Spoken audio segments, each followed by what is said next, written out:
Hot people meeting grisly fates or experiencing gruesome trials and tribulations is a staple of horror cinema. It's a trope so pervasive it almost feels invisible. But the more I saw this play out on screen, and particularly noticed how it was applied to women, the more I pondered, what are we getting out of this? And how did we end up here?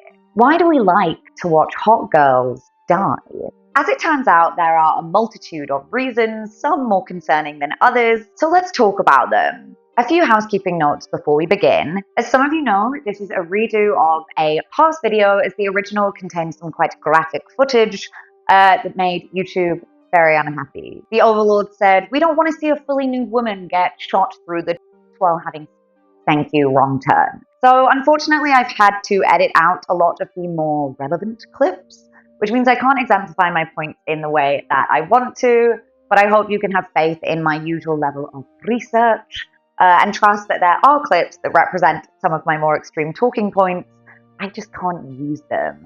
This video has taken months at this point, so please help support it by liking, commenting, sharing, watching with your grandma, all of that good stuff. And lastly, before we go ahead, a quick ad from our wonderful sponsor, Surfshark. If you're anything like me, which you probably are, if you're here, you watch a lot of movies. And one way to massively increase what's available for you to stream is with Surfshark VPN. Surfshark VPN is a virtual private network, and this means that if you want to hop on Netflix and watch something not available in your country, you can simply change your location and watch from anywhere in the world. As a movie buff, this has been a massive streaming hack that actually means I've been paying less for paid services and using more free streaming services accessible in other countries. And Surfshark VPN can be used on unlimited devices, and it has 24/7 customer support. Similarly, you can save money on purchases big and small, whether that be flights to a different city or a new Blu-ray, as prices online can vary drastically from location to location. Surfshark also offers Surfshark Alert, which notifies you anytime your ID, credit card, or other personal data gets leaked online, which is an incredibly useful tool if, like me, you are occasionally visiting shady websites to download obscure Japanese cinema, not anything else. If you don't want to miss out on their incredible Black Friday holiday deal, then head to surfshark.com/girlonfilm or use the link in my description for 4 extra months of Surfshark at an unbeatable price. And if you don't love it, there's a 30-day money-back guarantee, so you really can't go wrong. Thank you again to Surfshark, both for sponsoring this video and also for giving me access to more movies than I'm ever going to have the time to watch. So let's finally get to the meat of it. Strap on, strap in, strap on, and let's dissect this unsavory trend.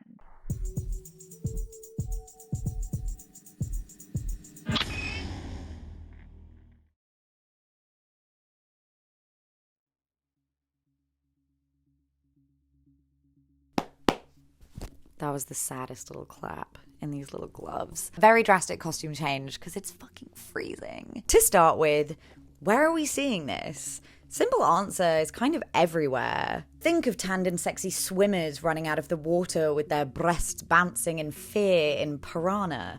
Of Jill Tuck with no trousers strung up over a train line in Saw 3D, sexy blonde bestie Dawn being hung upside down naked and sawn in half in Terrifier, and every camp counselor in a classic 80s slasher that you've seen taking her top off before having her head removed. These kills are everywhere, from mainstream successes to high art, to cheap schlock, to deeply disturbing underground cinema.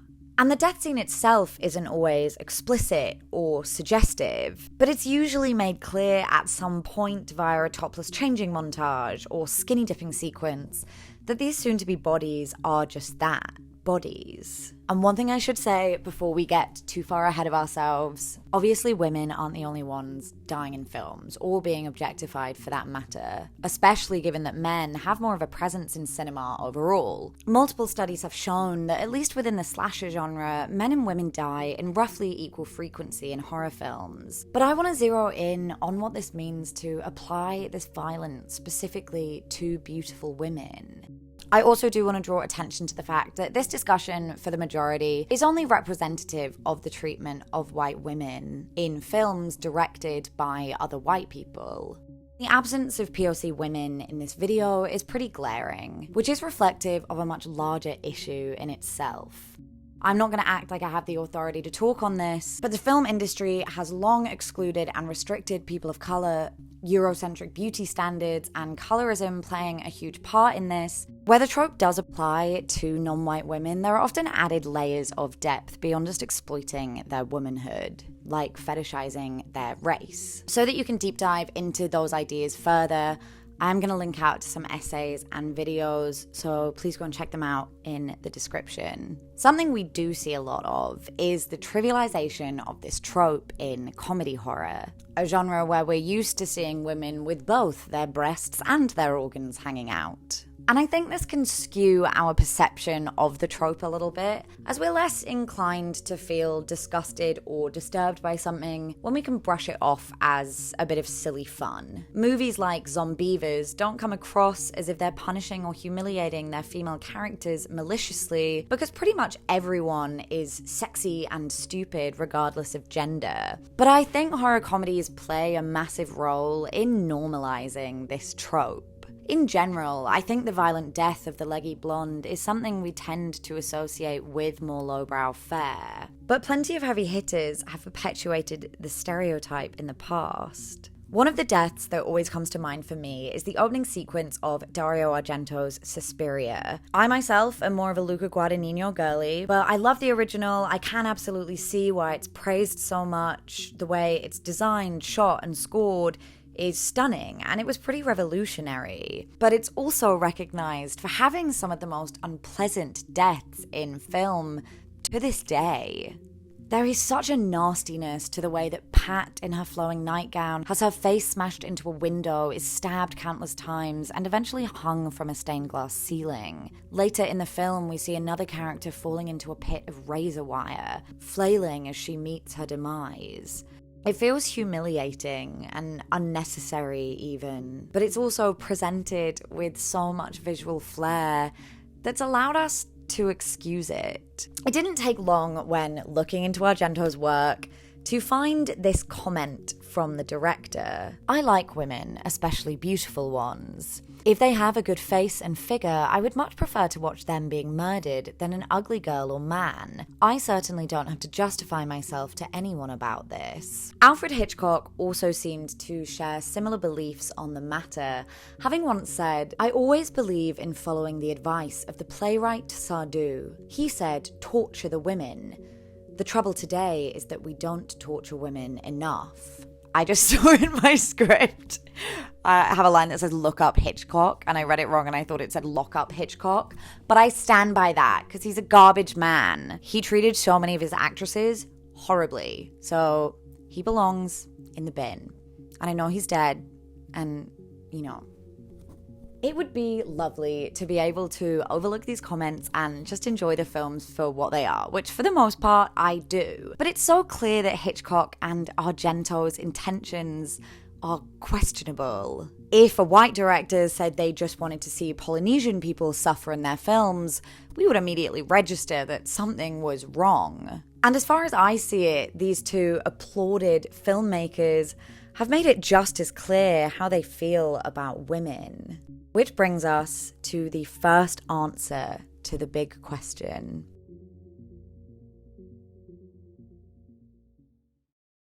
Misogyny is like an onion. It makes me cry. Oh, and it has layers. An interesting dynamic in this argument is that it is attractive women who are usually upheld in society who here are tortured, targeted, and degraded. People we deem less conventionally attractive or even ugly are less likely to end up on screen in the first place because of beauty standards in the industry. This sets a precedent and an expectation to mostly see attractive people in movies. And if they're considered unattractive, this is likely an intentional narrative-driven decision. For example, Matilda's Miss Trunchbull. She's big and masculine because we're supposed to dislike her, and apparently being a fascist isn't enough. So it's unsurprising in an industry that already favours beauty that most of the actresses in horror are attractive. But there's a difference between a Laurie Strode, who is beautiful but by industry standards fairly normal, and the kinds of women who meet horrible ends in the likes of the Friday, Wrong Turn and Chainsaw Massacre movies. They are hot girls. Girls with blowouts, with long legs, flat stomachs, glowy complexions and plump lips. They ask you how you are, you just have to say that you're fine. Think of arguably one of the most famous shots from Tobe Hooper's insanely influential Texas Chainsaw Massacre. Would it have been so tantalizing were we looking at the back of a pair of baggy cargo pants? Or if the actress was still in booty shorts but had a less societally praised body herself? I don't want to get into fat phobia in this video, but holy fuck, the way society treats fat people is atrocious. And small bodies dominate our idea of attractiveness. There's also age. We're not going on Twitter and Tumblr seeing edits of Elise from Insidious, nor are the sock scenes with older or unattractive characters the ones that end up being put on Pornhub. The reactions to Pearl and Howard's sock scenes in X tell you everything you need to know. And that's the most basic answer out of the way. Ageism, fat phobia, and long-running Hollywood beauty standards prevent other people being on screen to start with. We like looking at hot people simply because they're more aesthetically pleasing. But why we specifically like to see these people suffering is where this blooming onion really begins to open. If there's one rule of horror that everyone knows, it's that sex equals death, okay? In their 1990 essay, Gender and Survival versus Death in Slasher Films, Gloria Cowan and Margaret O'Brien observed that the majority of characters killed in slashers had engaged in sexual activities. This trend continues when just studying women on screen. For Andrew Walsh's paper, On the Perils of Living Dangerously in the Slasher Horror Film, he analysed 50 random American slasher films released between 1960 and 2009. Welsh said, results indicated that sexual female characters were less likely to survive and had significantly longer death scenes as compared to those female characters who did not engage in sexual behaviours. Needless to say, almost the majority of characters having sex are the attractive ones. Perhaps the idea is that it's more believable that the hot kids would be getting freaky like that. But if you've ever been friends with the teens that do jazz or theatre, you'd know you don't have to be at the top of the social ladder to be having that kind of fun. Cowan and O'Brien also denoted that often surviving female characters were less physically attractive and more androgynous. Curious. And who are these sexless survivors, these last living girls, you could call them? These are our final girls, the label famously coined by Carol Clover. The essay embodying moral codes explains, final girls provide viewers with important information about predominant cultural beliefs. We're in a period where this trope has been subverted a lot, but traditionally final girls upheld more acceptable domestic values, including being virgins, or at least more virgin-like. I mentioned Laurie Strode of Halloween before, and she exemplifies this trend. Laurie is a good girl who doesn't have socks, protecting a child, and her friends who drink and frog are killed. Interestingly, John Carter himself provided a reason for Laurie's virginal status, saying, the one girl who is the most sexually uptight just keeps stabbing this guy with a long knife. Not because she's a virgin, but because all that sexually repressed energy starts coming out. Which is straight from the horse's mouth, so obviously his intent, but it fails to acknowledge the way it negatively depicts those who are active. The common interpretation of the have socks and you die trope is death as a punishment for deviancy. And boy, am I in trouble. It's my sock drawer. Sorry. We know that the 70s, 80s, and 90s had a new degree of sexual freedom not held in the past, but there was still plenty of stigma and shame around being open about your socks life.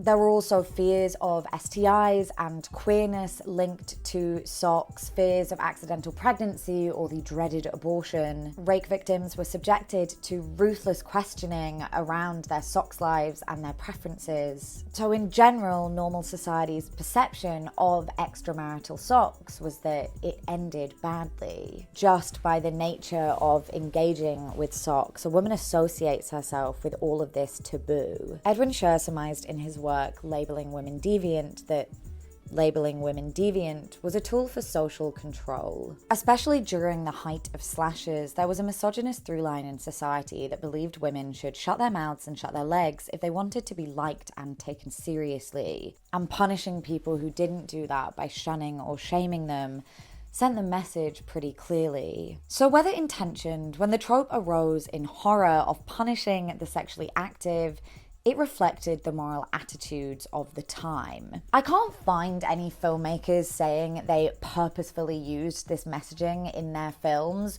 which is frustrating, although it doesn't surprise me, because who would admit to purposefully engaging in that kind of oppressive messaging? Perhaps it's a snake eating its own tail. Filmmakers weren't trying to send a message, but inherent biases against sexually active women created these ideas in their work.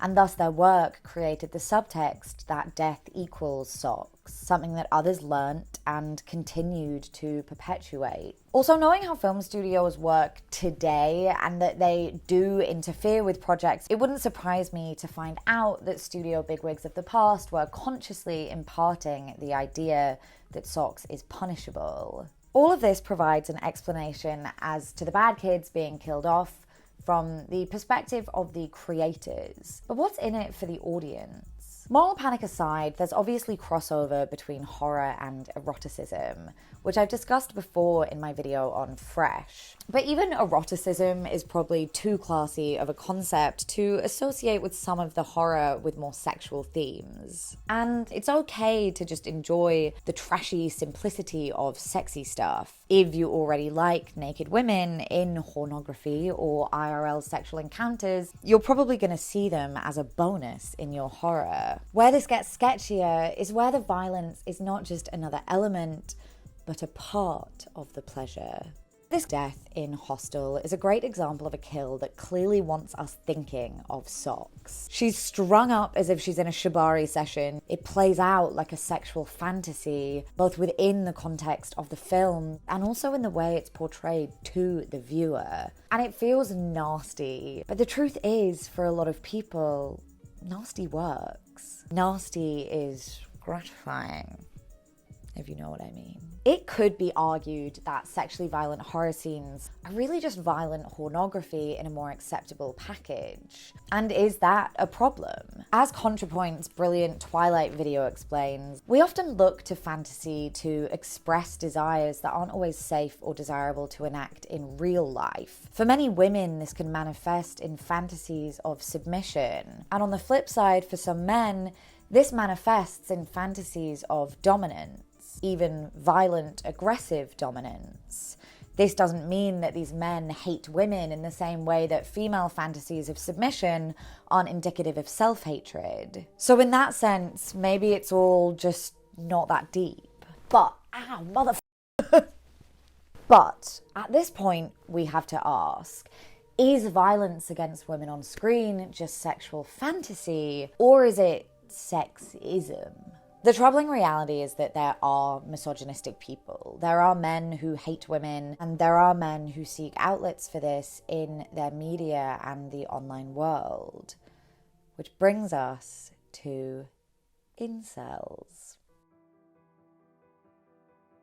In the last 10 or so years, we've seen a devastating frequency of men in particular who have felt disenfranchised, feeling the need to enact revenge by whatever groups they feel rejected, humiliated, or misunderstood them. Waves of young men have been radicalized by the idea that the root of their suffering is that women don't want them, often turning to online forums to discuss the state of females today and how they deserve to be treated in return. Also, for the love of God, if you want women to like you, please don't call them females, call them women.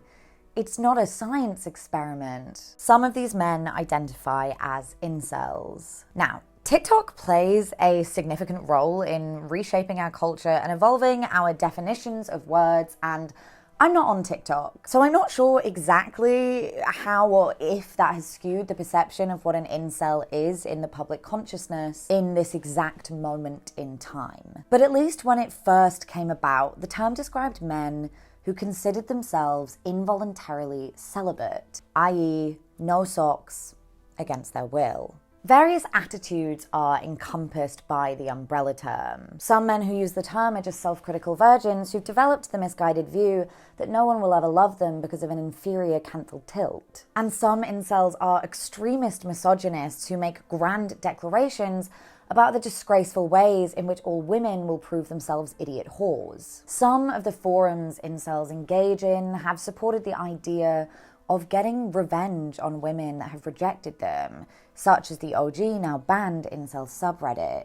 Horrifyingly, these kinds of discussions can turn to real action. Mass murderers Rogers, Manassin, and crews were all associated with incel forums online. Roger, the sad little boy who murdered 6 people and injured 14 on a single rampage, stated in a self-filmed confession of sorts that his actions were due to the way women had treated him throughout his life. Though unsuccessful, he had intentions of entering a sorority house to take revenge on the type of woman that he felt rejected by. At this point, you might be wondering why I'm talking about all of this. But it's this notion that fascinates me. Revenge on the type of women that Rogers felt so offended by. It was those women, successful, pretty, and in his mind, sexually active sorority girls that he wanted to see suffer. And I think in some cases, the same drive draws people to horror. It's a subtle form of vengeance against beautiful, popular people. One of the clearest examples of this eagerness to see popular girls suffer is Paris Hilton's death in House of Wax. I remember when this film came out, seeing countless news stories about audiences cheering and applauding when she died. Audiences who were eager to see the undeniable it girl of the decade, the epitome of money and popularity, the epitome of the kind of girl who might have turned you down or made you feel uncool, being mutilated. People saw Paris Hilton as an airhead valley girl, everything wrong with a woman. Her violent death was in many ways an act of public revenge.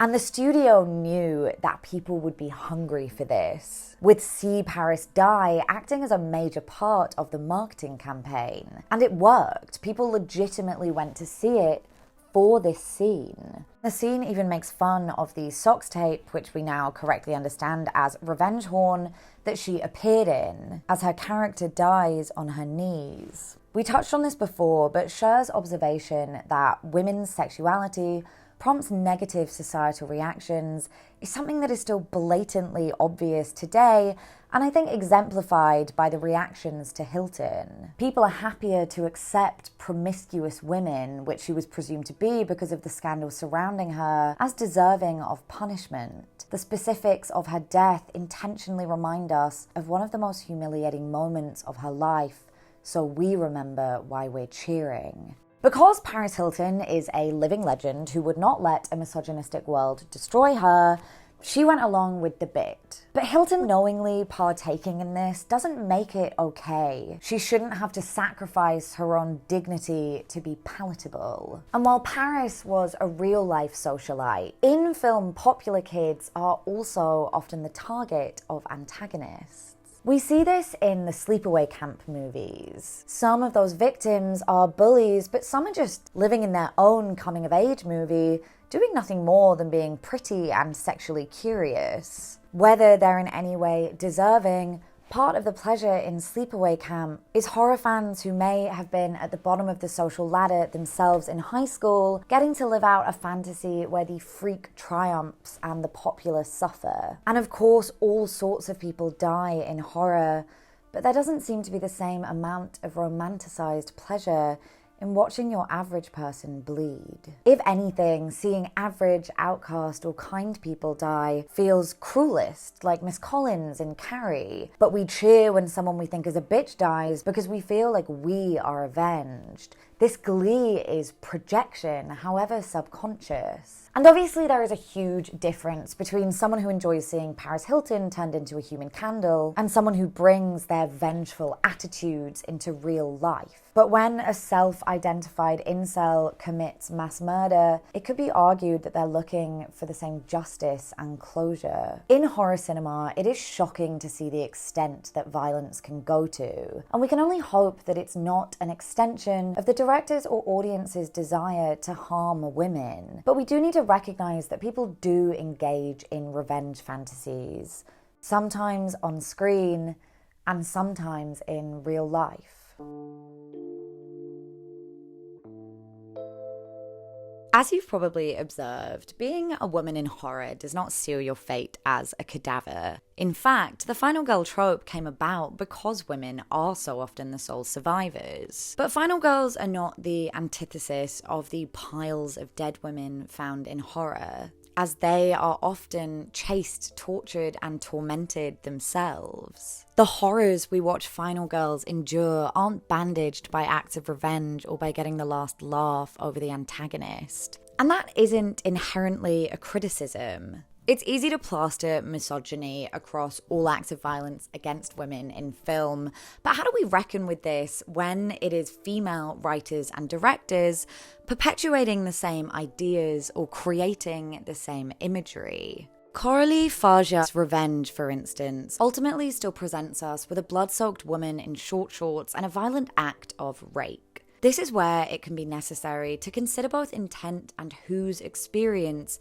is being represented. And it's in this that I see a huge difference between something like Miyazaki's I Spit on Your Grave and Revenge, even if both feature similar content. But one is written and directed by a woman and the other by a man. While people of all genders experience sexual violence, obviously, women, including trans women, are still the group that experience sexual violence the most.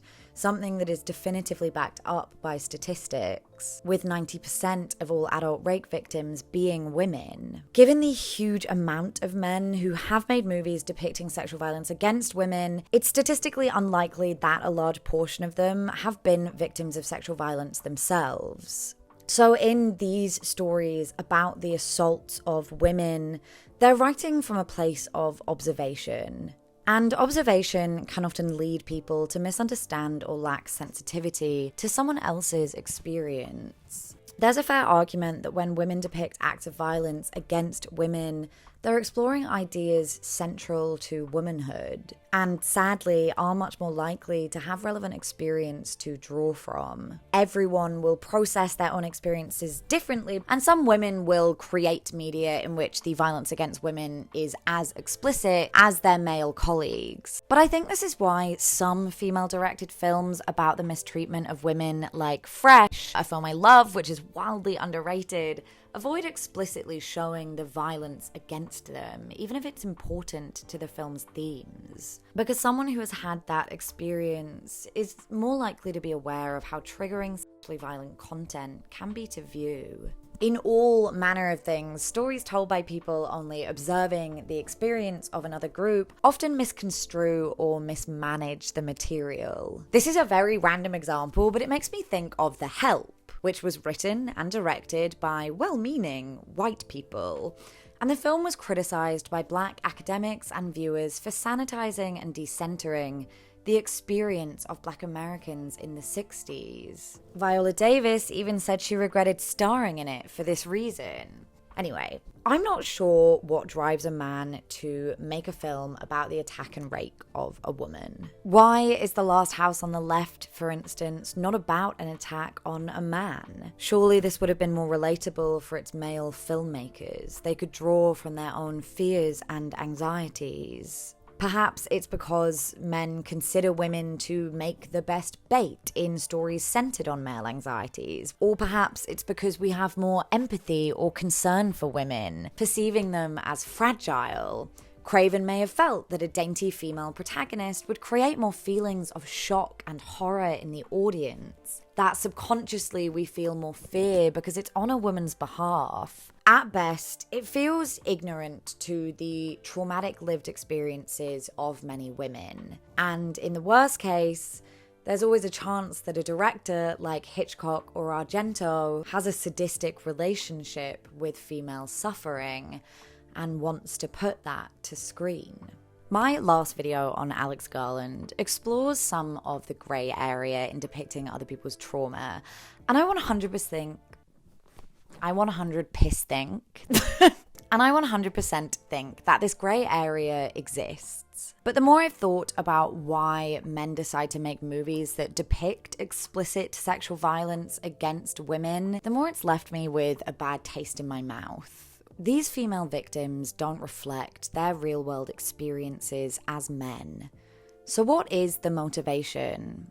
I'll let you draw your own conclusions from that, as I can't say concretely what that drive is. But out of interest, if you are a man that writes stories about this, I would genuinely really like to hear your opinion. So please comment down below. And I will be nice to you, and I will make everyone else be nice to you. So don't be afraid of being controversial. Thank you.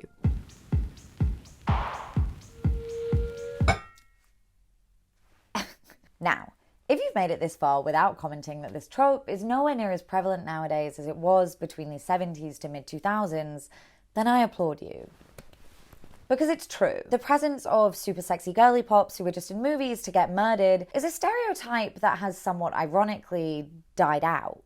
These days, we have such an intense level of self-awareness regarding cinema that we consume and create. People are very conscious of tropes like this and therefore want to avoid them. Sometimes because they're problematic, sometimes just to go against the grain. We're also getting a lot more horror written and directed by women.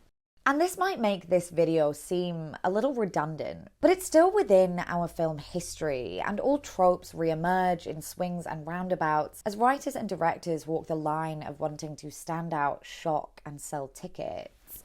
Oh no, how long has my ugly ass thermal sleeve been out? Apologies. While needlessly sexy axe fodder is less common these days, it's not like you don't see it at all, especially in independent basement-born horror projects like Kill Her Goats, the Terrifier movies, and last year's Winnie the Pooh, Blood and Honey. It's certainly not considered highbrow or at this point even acceptable to exploit women's bodies like this on screen. But the reality is plenty of audiences still watch this stuff, and plenty of filmmakers still want to make these movies, otherwise we wouldn't get them at all.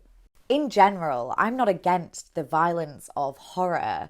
I'm a true-blooded saw girly to my heart, and I love the adrenaline of watching a grisly kill. So while I am critiquing the trend of attractive people suffering, I don't want to see horror sanitized or toned down. I want more women in movies, and by the nature of it being horror, if they're going to be leading roles, some horrific shit has to happen. But it is important for us to be able to analyze where some of this stuff comes from and how we're influenced by it, to make sure that we're not perpetuating dangerous ideas like sex equals death and popularity is reason enough for revenge. So, where does this leave us? We've explored a multitude of reasons as to why film studios push this content out and why audiences have devoured it for decades. While it doesn't apply in every instance, I think subconscious revenge fantasies play a major role in the widespread acceptance and enjoyment of this trope. And obviously that plagues people of all genders, man, woman, or NB alike. You can be enough of an arsehole that people fantasize about drowning you by sticking your head down the toilet. But we have observed how our eagerness to see hot girls suffer specifically is unpleasantly interlinked with misogyny, which both favors and punishes physical attractiveness and in turn sexuality and popularity. There's definitely ignorance, perhaps willful ignorance, at play in many cases, but the outcome is the same. Sexual violence, explicit violence, nasty and fervent violence against women. I'm sure there will be people who think this is an overly sensitive or unnecessary reaction to the violence of horror, And I fucking love horror. I love the gunk, the gore, the gristle, but I can also recognize where things cross a line. And if the way women are depicted on screen doesn't mean anything to you, it's probably because you've never dealt with the ripple effect. Writing this has genuinely made me feel quite uneasy about a lot of films and directors that I'd previously loved, particularly Wes Craven, who, for many other reasons, is a king in my eye. But sadly, it has highlighted things that I blindly accepted as normal in horror, like explicit sexual violence against women in male written and directed works. Intent matters, and it's for this reason that I think we need to give the chance to femme filmmakers to shape their own vision of women on screen. And as ridiculous as it sounds, of violence on screen. I'm so over finding out that a violent rape or the prolonged death of a half-nude woman was dreamt up by a man, and I don't think that's that unreasonable. Dario Argento said he didn't have to justify his work to anyone. And that's true, but we don't have to be okay with it either. All of this is to say, and I know this might sound like a new and out there concept, but that misogyny is bad. Thank you for watching.